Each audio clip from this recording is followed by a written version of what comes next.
Welcome to Small Craft Cruising and the final restoration video for the Nylox.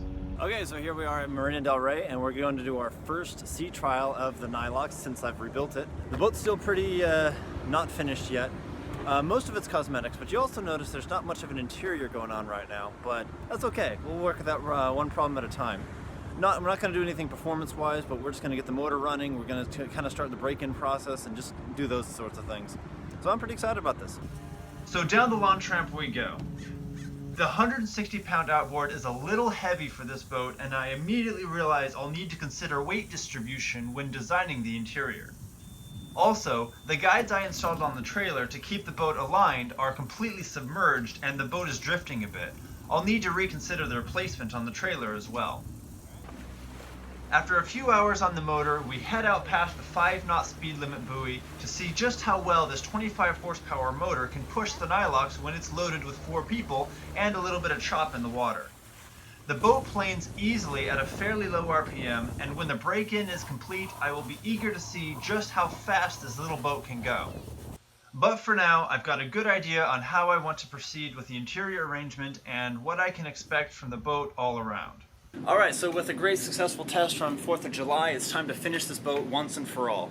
If you remember from my last video, you saw that I re-gel coated the bottom myself, and gel coating is not as easy as it looks, and I did a pretty bad job.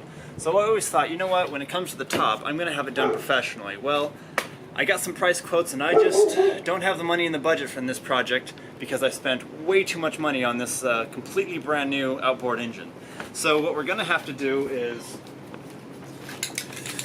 grab some rattle cans and do it the old-fashioned low-budget way. But that's okay. I removed all the hardware and the windshield and did some sanding. After the first coat, I knew this was the perfect color for this boat. 2 more coats later, the paint is dry and all the hardware and windshield are reinstalled. The boat now matches the fender on the trailer, and I am very happy with my choice for the new steering wheel. It's simply amazing what a little paint will do.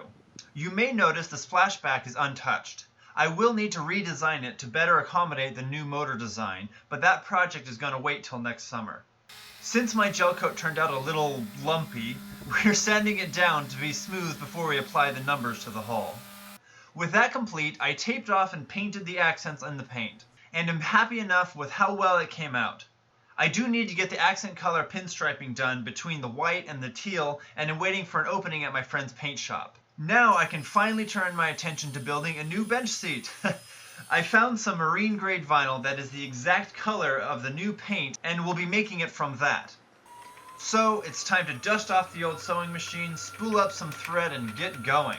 I'm not sure the best way to build this seat, but I am sure on how I built it. And I even made a removable cushion all by myself. Lastly, some triangle reinforcements for the seat back and the project is done. Well, until someone pointed out that those would make great cup holders. But again, that's going to wait till next summer. So the boat is essentially done. So this is the port of Long Beach, or Long Beach Harbor, right next to LA Harbor. And we're going to go out this way by the Queen Mary and go test it out and see what we got. We decided to launch at Long Beach, then go across the about 5 miles in protected water to Alamitos Bay. We'd have lunch and then return. Everything started out perfectly with very calm waters, and we had a great afternoon visiting Alamitos. But when we tried to return a few hours later, a small craft advisory had arisen, and we had to return in extremely choppy conditions. It was so bad we couldn't even film the worst of it. But I assure you, the bow did dip in the water a few times, and this little boat felt more like a surfboard in these 2 to 4 foot choppy waves. So, I didn't really intend to take it out on that kind of weather day, but the boat did fantastic. It's actually pretty solid, and I'm really happy about it. Thanks for watching. Please consider contributing to my Patreon. Every little bit does help.